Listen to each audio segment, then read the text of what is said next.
telefone da polícia. Sim, polícia militar. Oi? Alô, pode falar. O meu marido tava me espancando. Quem? O meu marido. Seu marido? Eu consegui correr, deixar meus 2 filhos ali. Eu tô toda machucada. Polícia militar. Tá dando briga aqui em casa, meu pai, ele quer bater na minha mãe. Ele tá ameaçando colocar fogo na casa. Se vem rápido, pelo amor de Deus. Ele tá ameaçando minha mãe. Por favor, eu preciso de ajuda. O meu namorado tá me agredindo. Agora eu preciso de ajuda. Se você encontrar no meu celular, vai ser pior. Tô te avisando. Certo? Ele mora perto do bebê. Polícia militar. Boa noite. Boa noite. É a polícia militar? Polícia militar. Eu preciso de uma viatura com urgência. Por favor, meu marido entrou um dia dessa agora, quase me matou dentro da minha casa. Ele tentou lhe agredir? Me agrediu, ele quase me matou. Eu tava dormindo, eu e minha filhinha de 5 aninhos. Moça, pelo amor de Deus, eu preciso de uma ajuda na rua. Moça, eu me acordei, eu acho que o ex-marido da moça matou a minha sobrinha. Pelo amor de Deus, me ajuda.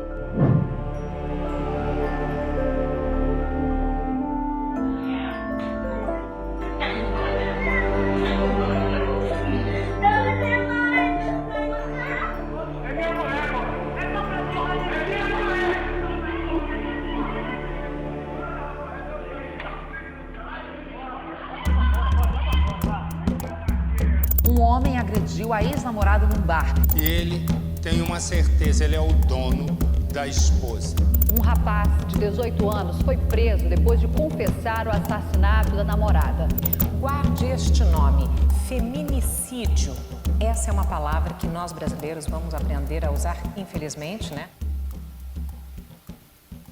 O feminicídio, em termos de um conceito, uma palavra, ele é relativamente recente, porque ele significa o ato de violência contra a mulher, em geral, de um homem, principalmente de parceiro, né? Parceiro afetivo, casamento, né? Uma certa parceria. Então isso se caracteriza como feminicídio. Para enfrentar o feminicídio, você precisa se apropriar do que é a história de dominação e exploração das mulheres e homens, precisa se inteirar do que é a dominação masculina, né?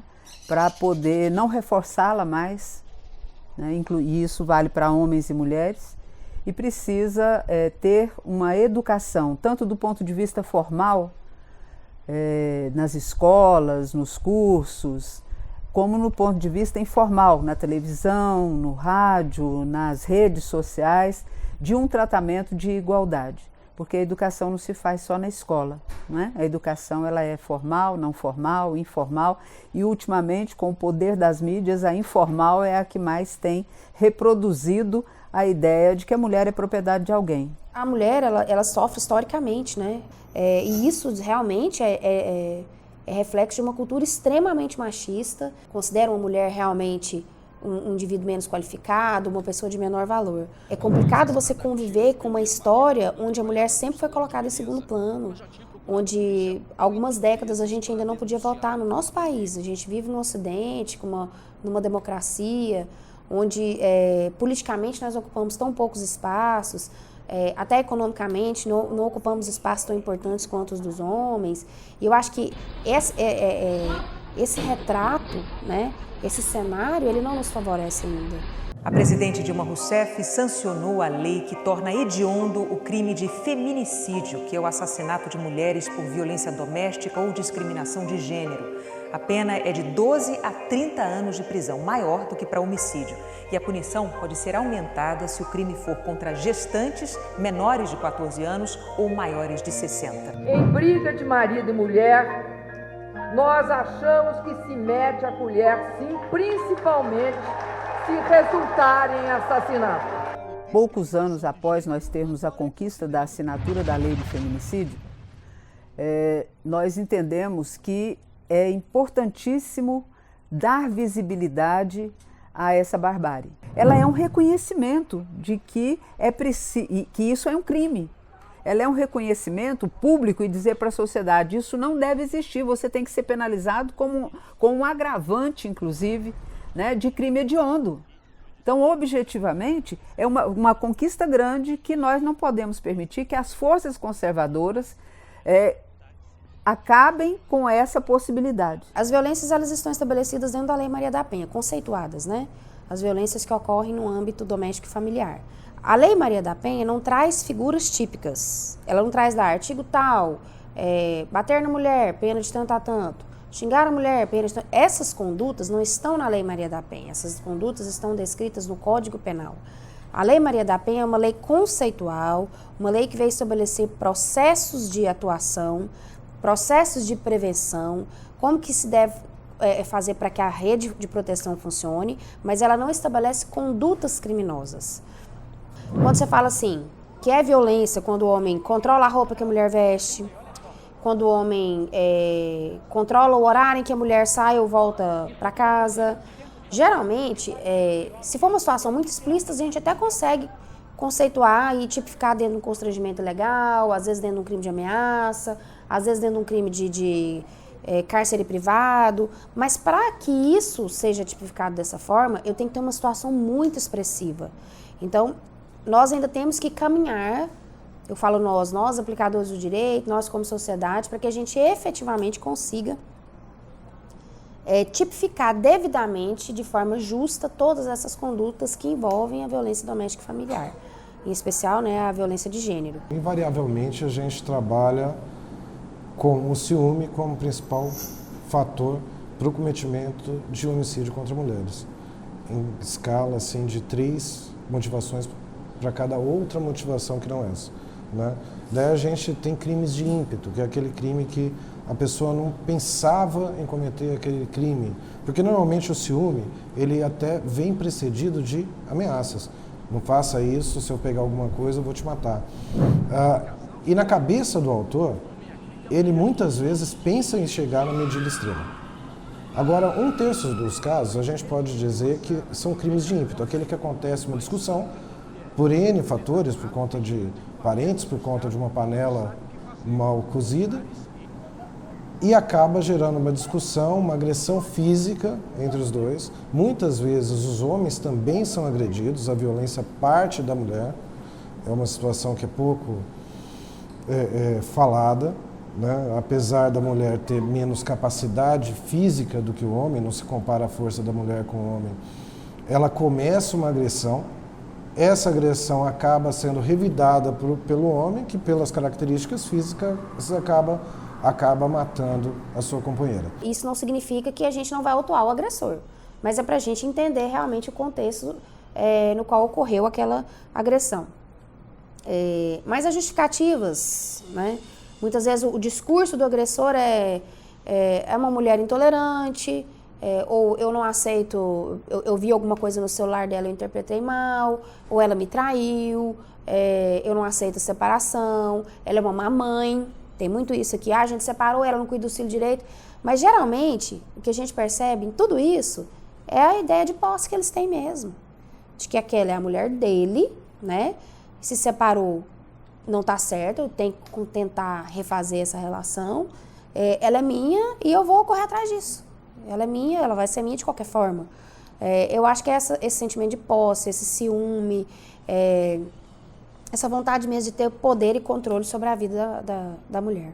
Uma mulher foi encontrada morta na Serra das Areias, em Aparecida de Goiânia, depois de uma denúncia. Os policiais fizeram buscas lá no local e hoje cedo encontraram o corpo carbonizado. A família da vítima acompanhou o trabalho da polícia. Núbia Ribeiro Lemes Rosa, de 19 anos, estava desaparecida desde terça-feira. Segundo a Polícia Civil, o principal suspeito do crime é o namorado dela, Ranolfo Pereira de Jesus Júnior, de 29 anos, que hoje cedo foi preso. Ele era uma pessoa normal, portanto que eu nem desconfiei. Ele era gente boa, às vezes eu precisava ir no Tiradentes, ele me levava. Nunca vi uma pessoa assim, sabe? Se ele estava fingindo, ele fingiu muito bem esses anos todinhos, né? 1 ano que eles ficou junto. A história de Cristina, encharcada pelo ciúme desmedido e pelo álcool que o ex-companheiro bebia, foi rompida com um crime.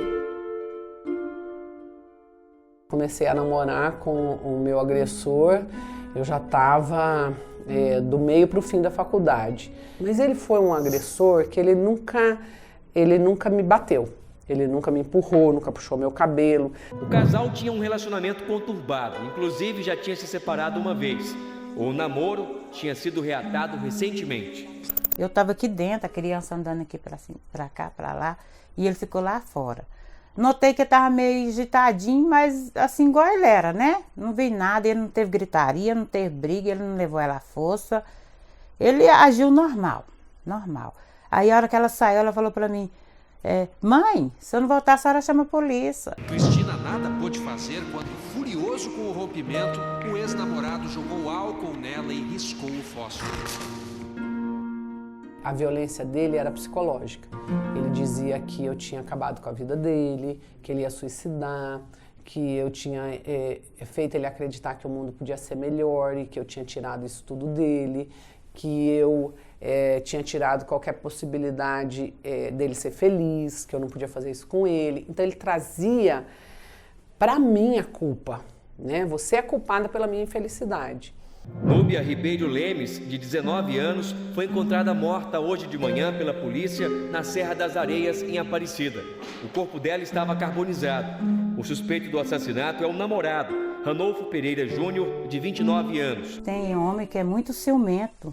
Ele, com medo de perder, ele acaba matando a mulher, né? Igual o Juninho fez, a maior crueldade, que ainda matou minha filha. Ainda o irmão falou para ele, coloca fogo.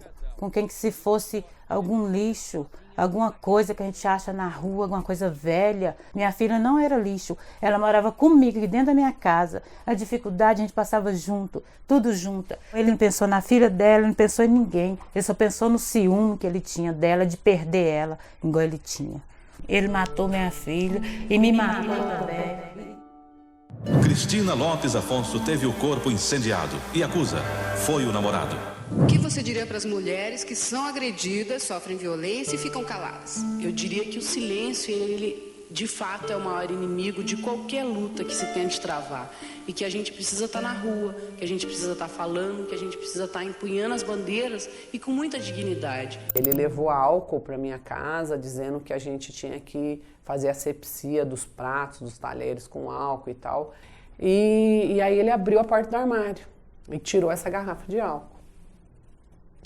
A hora que ele tirou, ele jogou. Aí ele falou, e se eu te botar fogo? E aí eu, assim, sem essa relação com o álcool, não relacionava o álcool com morte, né?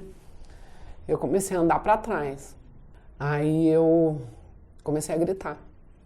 A hora que eu comecei a gritar, ele riscou o primeiro palito, não pegou fogo, porque ele estava distante, né? Ele riscou o primeiro, riscou o segundo, no terceiro que pegou fogo. Eu tava de camiseta, calçadinha, a camiseta caiu.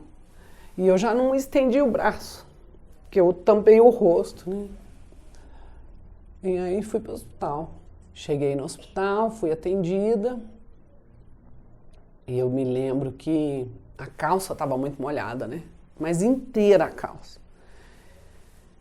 E eu falei pra enfermeira, corta essa calça, porque eu não sei como é que tá. Ela, não, essa calça tá muito boa. A hora que ela tirou a calça, assim, minha perna desceu junto. E aí eu já estava no quarto, já enfaixada, já tentando puncionar uma veia, já medicada, né, oralmente. E ele chegou no quarto. E a hora que eu vi, eu comecei a gritar que ele ia me matar, que ele tinha voltado, que era para tirar ele de lá. E ele entrou e falou que a enfermeira era burra, que não sabia fazer as coisas, que ele mesmo ia puncionar essa veia. Aí eu desesperei, né? Imagina, eu pensando que ele tinha um remédio que podia tirar a vida dele, quer dizer, podia tirar a minha, né? E aí comecei a gritar, e aí vieram médicos, veio segurança do hospital e tudo, tiraram ele de lá. Eu queria deixar claro que a maioria absoluta dos casos é investigado e a gente chega a uma solução. Então por que ainda continua tendo isso? Porque normalmente é mostrado na TV. Então, qual que é a situação? É que a pessoa não vai presa, todo mundo sabe que não vai preso. Mesmo existindo a legislação, a punição ela ainda é insuficiente, não é? Porque, em geral, só para aquele que não tem condições de pagar, de ter bons advogados, que talvez tenha uma penalidade mais severa, não é? A questão do aumento da violência, ela se dá pela falta de punição, né? Hoje, está visto aí no Brasil, nós não temos nem lugar nas cadeias mais. Então, a prisão tem acontecido em casos extremos. E isso fortalece. Eu posso ir lá estuprar essa moça, essa menina, essa mulher, e eu vou passar algumas horas na cadeia e vou estar livre. O que parece é que a vida humana realmente não tem mais valor. Matar alguém hoje não é algo mais inaceitável para algumas pessoas. As pessoas hoje querem ter armas. As pessoas querem liberação de armas. Elas querem ir no supermercado comprar revólver. E aí eu tô lá no trânsito, um cara me fechou no trânsito, eu vou tirar meu revólver do carro e vou dar 10 tiros nele. Porque um cara ontem achou que ele podia pegar um revólver, pular o muro da escola e dar 10 tiros na cara de uma menina dentro da escola. Porque eu acho que, infelizmente, a gente está vivendo um momento onde a vida perdeu o valor. Comprou para que finalidade? Matar.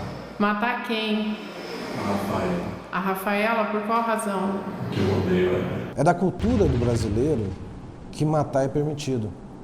Pela fragilidade das nossas leis, a pessoa mata e vai para a rua e é capaz de matar novamente. O vizinho do agressor acaba vendo que matar é uma opção. Isso é igual ao relacionamento. Se a gente considerar no relacionamento a separação como uma opção, a gente vai acabar se separando. Da mesma forma, é a criminalidade. Se o homicídio for encarado como uma opção, vai ter cada vez mais mortes. Tenta entrevistar a mãe de uma pessoa que morreu brutalmente assassinada por conta de um marido ciumento. Tenta explicar a ação dela, o que ela sente quando ela vê o assassino da sua filha andando pelo mesmo bairro. Se eu pudesse voltar no tempo, eu jamais ia livrar ela desse homem infeliz, esse assassino, que é o Ranulfo. Que eu amo muito ela, esse sorriso dela, ela é uma menina muito alegre. E ela ainda falou pra mim, mãe, eu vou voltar, e não voltou.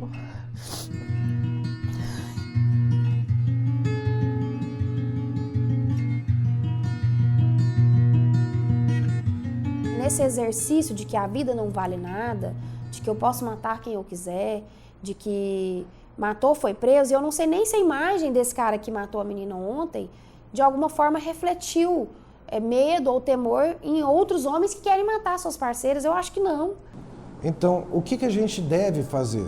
Primeiro, nosso trabalho, sempre achar a autoria. Outra situação, convencer a sociedade de que quem matou vai preso.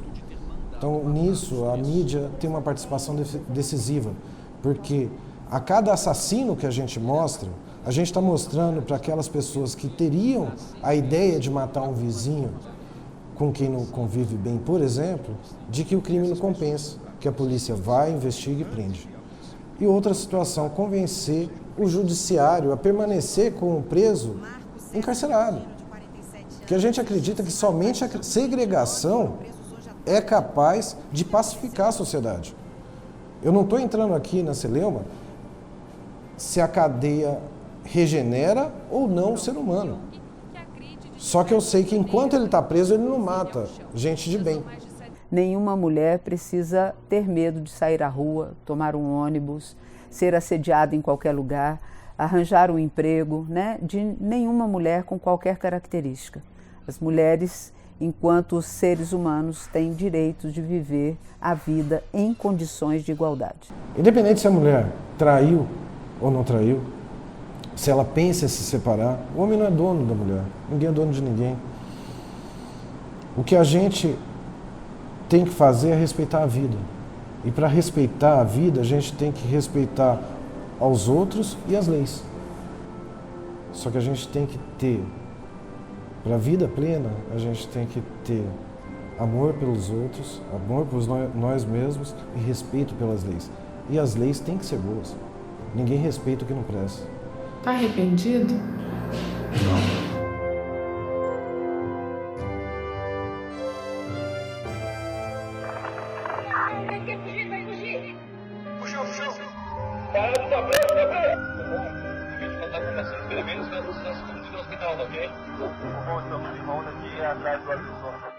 Você está agora sendo legal? O povo manda apoio, O masculino está fugindo do local. O polícia está preso e está sendo conduzido à delegacia.